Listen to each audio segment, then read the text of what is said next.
آؤ اور شوق آپ کا بڑھے اور آپ کا ذوق مدینہ بڑھے. ذرا فرمان تو سنو اعلیٰ حضرت کا. فرماتے ہیں کہ نبی پاک کے روضہ پر نور کی حاضری, وہاں کی خاک کو بوسہ دینے کی سعادت سب مستحبات سے اعظم اور اہم بلکہ قریب و واجب ہے. جذب القلوب میں شیخ محقق علامہ عبدالحق محدث دہلوی رحمت اللہ تعالی نقل کرتے ہیں, جب کوئی مسلمان زیارت کی نیت سے مدینہ منورہ آتا ہے تو فرشتے رحمت کے تحفوں سے اس کا استقبال کرتے ہیں.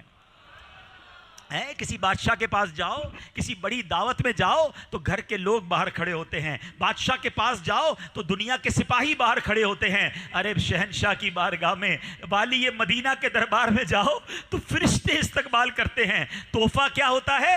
رحمت کے تحفوں سے استقبال کرتے ہیں. سنو سنو, سنن دار قطنی میں روایت ہے, اللہ پاک کے رسول رسول مقبول بی بی آمنہ کے گلشن کے مہکتے پھول صلی اللہ تعالی علیہ وسلم نے فرمایا, من زار قبری وجبت لہو شفاعتی, جس نے میری قبر کی زیارت کی اس کے لیے میری شفاعت واجب ہو گئی. اللہ اکبر. گویا نبی پاک کی بارگاہ کی حاضری شفاعت کا حقدار بنا دیتی ہے. پھر کیوں نہ تڑپیں, ہمارے پاس تو اور کچھ بھی نہیں, کوئی ایسی نیکی بھی نہیں کہ جو مغفرت کا سبب بنے. آقا نے وعدہ کیا ہے جو میرے روزے کی زیارت کرے گا میں اس کی شفاعت کروں گا. اللہ اکبر. علماء کرام پر اللہ کروڑوں رحمتوں کی بارش نازل فرمائے. اس حدیث کو جس پیارے انداز میں علماء نے بیان کیا, اب ذرا غور سے سنیے گا, ایمان تازہ ہو جائے گا, شوق مدینہ بڑھ جائے گا. ایک سوال پیدا ہوتا ہے کہ شفاعت تو سارے مسلمانوں کے لیے ہے, سارے امتیوں کے لیے ہے. نبی پاک کی ایک حدیث ہے, شفاعتی لأہل الکبائر من امتی, میری شفاعت میری امت میں کبیرہ گناہ کرنے والوں کے لیے ہے.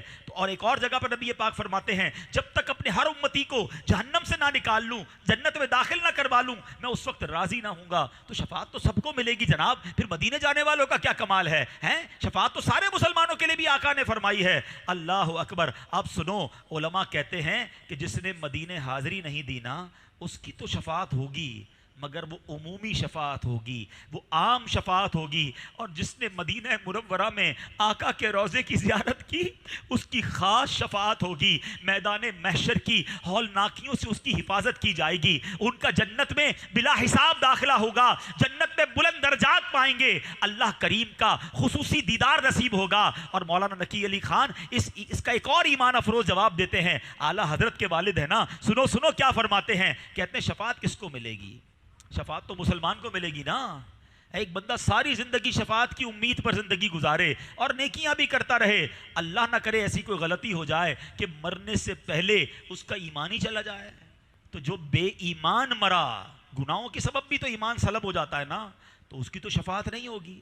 شفاعت کے لیے مسلمان ہونا, ایمان والا ہونا شرط ہے. مولانا نقی علی خان فرماتے ہیں کہ جب نبی پاک علیہ الصلوۃ والسلام نے شفاعت کا وعدہ کر دیا تو اس کا مطلب یہ ہوا کہ مدینے جانے والے کا خاتمہ ایمان پر ہوگا.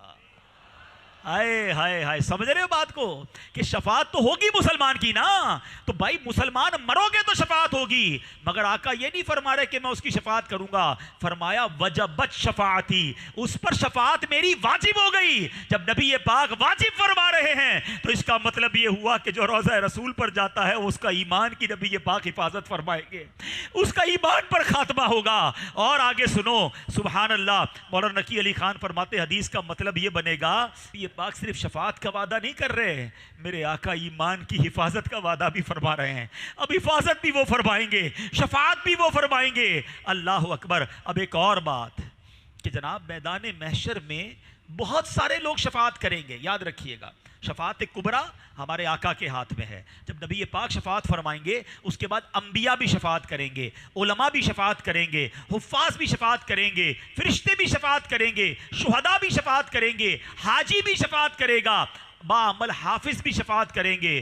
مگر سنو, آقا نے کیا فرمایا, من زار قبری وجبت لہو شفاعتی. شفاعتی کا مطلب ہے میری شفاعت واجب ہو گئی. اس کا مطلب یہ ہوا کہ زائر مدینہ کی کوئی اور شفاعت نہیں کرے گا, خود رسول پاک شفاعت فرمائیں گے.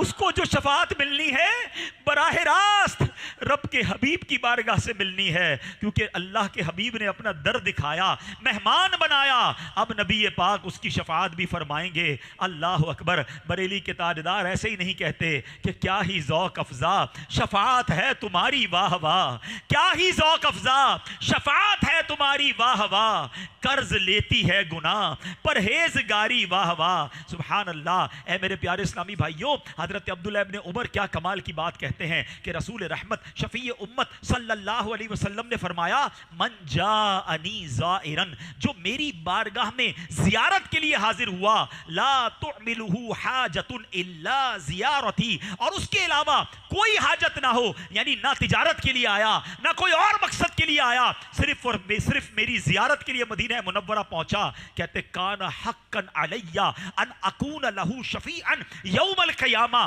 فرماتے مجھ پر حق ہے کہ میں روز قیامت اس کی شفاعت کروں۔ ایک اور روایت میں فرمایا کانا فی جواری یوم القیامہ، یعنی جو خاص میری زیارت کے لیے مدینہ منورہ پہنچا وہ روز قیامت میرے جوار رحمت میں ہوگا۔ اب سنو اس حدیث کی شرح، آئے ہائے، آج ایمان تازہ کرنے کا دن ہے، آج ایمان تازہ کرنے کی باتیں ہیں۔ حدیث پاک کی شرح میں علماء کہتے ہیں اس حدیث کا پورا عمل پتہ ہے کب ہوگا؟ جب بندہ مدینہ منورہ جانے کے لیے مسجد نبوی کی بھی نیت نہ کرے۔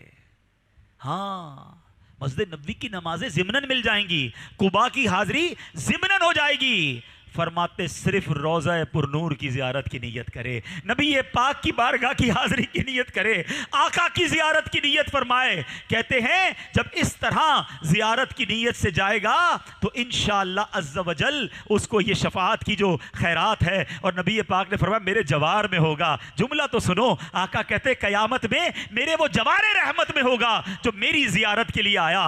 اللہ زیارت رسول کی نیت سے، نبی پاک کی بارگاہ کی حاضری کی نیت سے ہمیں مدینے کی حاضری عطا فرمائے۔